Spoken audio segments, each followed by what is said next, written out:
Today, we're diving into a really cool idea that could totally reshape how we travel. It's called the Moroccan Cultural Passport, and it's all about turning tourism into a journey of real discovery and positive impact. Let's dig in and see how it works. So let's kick things off with a big question this whole project is trying to answer. We all love to travel, right? But how do we make sure our trips actually support entire regions and cultures, and not just the same handful of famous spots that everyone already flocks to? It's a huge challenge in tourism all over the world. In Morocco, this problem is crystal clear.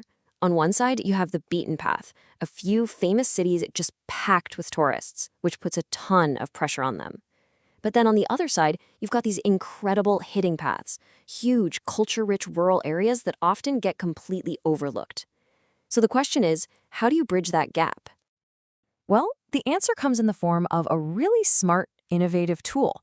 Let's move on from the problem and check out this truly elegant solution. So, say hello to the Moroccan Cultural Passport. At its heart, it's a completely free program for travelers that turns exploring culture into a fun, engaging game. But the real genius here is its mission, to cleverly guide visitors and their money into the very communities that are usually left behind. And make no mistake, this is way more than just a gimmick. It's a strategic tool with some really clear goals. It's all about getting travelers to explore new routes, encouraging them to stay longer, making sure they spend their money with local businesses, shining a light on living culture, and in the end, building the kind of loyalty that makes people want to come back for more. Okay, so that's the big picture, but how does it actually work when you're the one traveling? Let's walk through the journey this passport creates for you. It all begins with something simple, something you can actually hold in your hands. You get this beautiful travel-sized booklet, and it's totally free. It feels like a classic travel journal, you know?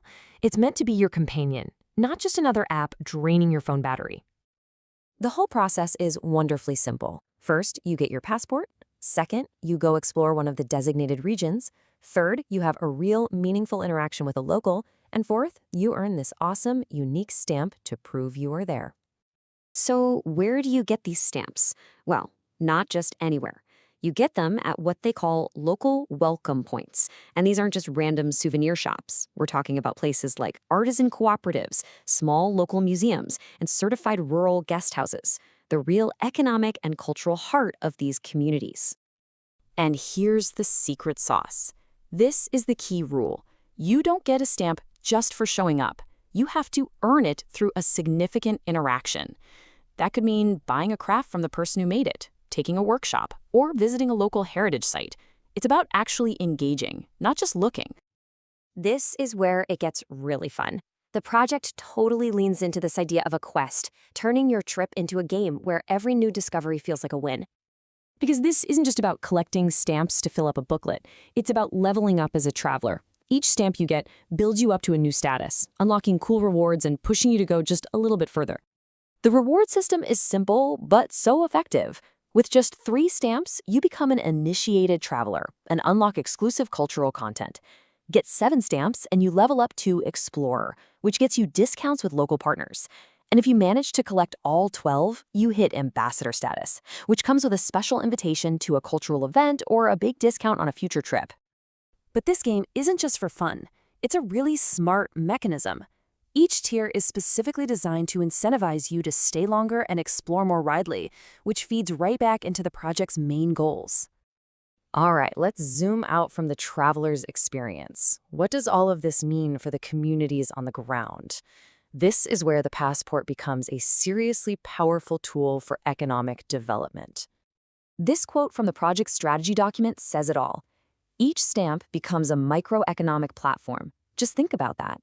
Every single time a traveler earns a stamp, it means there was a direct economic transaction that benefited a small local business. So in practice, what does that look like? Well, for one, it means you're boosting local food.